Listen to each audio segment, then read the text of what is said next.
বাড়িতে বাচ্চা থাকলে কত কিছু করতে হয়। একটু বেলা হয়ে গেছে আজকে মানে স্নানটা করতে, তো তার কারণে হেয়ার ড্রায়ার নিয়ে বসেছি, চুলটা শুকাবো।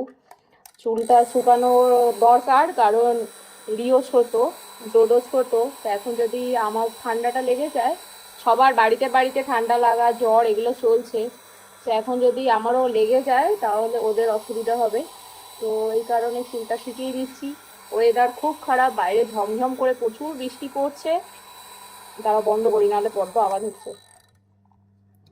প্রচণ্ড বৃষ্টি হচ্ছে বাইরে। ডোডো স্কুল থেকে এখনো আসেনি, চলে আসবে, তার আগে আমি আমার সব কাজগুলো করে নেব। কারণ আসলে ওকে খেতে দেওয়া, ওকে নিয়ে থাকা, রিও আছে, রিওর সব কমপ্লিট, আমারও কমপ্লিট, তাই ডোডোর অপেক্ষায় আছি। শুভরও সব কমপ্লিট, শুভ বাস স্ট্যান্ড থেকে আনতে গেছে, স্কুলের বাস চলে আসবে।